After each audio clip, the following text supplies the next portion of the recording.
ಆಂಧ್ರದಲ್ಲಿ ಬೆಂಕಿಗಾಹುತಿಯಾದ bus, tipper ಮತ್ತು ಖಾಸಗಿ ಬಸ್ ನಡುವೆ ಭೀಕರ ಡಿಕ್ಕಿ, 13 ಪ್ರಯಾಣಿಕರು ಸಜೀವ ದಹನ.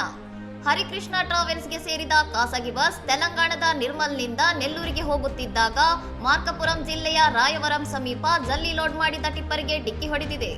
ಮುಂಜಾನೆ 5 ರಿಂದ 6 ಗಂಟೆಯ ಸುಮಾರಿಗೆ ಅಪಘಾತ ಸಂಭವಿಸಿದ್ದು, ಪ್ರಯಾಣಿಕರೆಲ್ಲರೂ ಗಾಢ ನಿದ್ರೆಯಲ್ಲಿದ್ದಾಗ ಬಸ್ನಲ್ಲಿ ದಿಢೀರ್ ಬೆಂಕಿ ಕಾಣಿಸಿಕೊಂಡು ಕ್ಷಣಾರ್ಧದಲ್ಲಿ ಇಡೀ ವಾಹನವನ್ನು ಆವರಿಸಿದೆ. ಬಸ್ನಲ್ಲಿದ್ದ ಸುಮಾರು 40 ಪ್ರಯಾಣಿಕರ ಪೈಕಿ 13 ಮಂದಿ ಹೊರಬರಲಾಗದೆ ಬೆಂಕಿಗೆ ಆಹುತಿಯಾಗಿದ್ದಾರೆ. ಸುಮಾರು 20 ಗಾಯಾಳುಗಳನ್ನು ರಕ್ಷಿಸಿ ಆಸ್ಪತ್ರೆಗೆ ದಾಖಲಿಸಲಾಗಿದ್ದು, ಕೆಲವರ ಸ್ಥಿತಿ ಚಿಂತಾಜನಕವಾಗಿದೆ. ಅಪಘಾತ ನಡೆದ ಕೂಡಲೇ ಸ್ಥಳೀಯರು ಧಾವಿಸಿ ಬಸ್ಸಿನ ಕಿಟಕಿಗಳನ್ನು ಒಡೆದು ಹಲವು ಪ್ರಯಾಣಿಕರನ್ನು ಹೊರತೆಗೆಯುವ ಮೂಲಕ ಹೆಚ್ಚಿನ ಪ್ರಾಣಾಪಾಯವನ್ನು ತಪ್ಪಿಸಿದ್ದಾರೆ.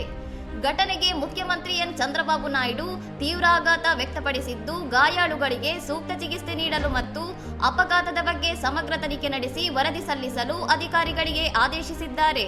ಇನ್ನಷ್ಟು ಸುದ್ದಿಗಳಿಗಾಗಿ ನೋಡ್ತಾ ಇರಿ ಸೌರಂ ಟಿವಿ.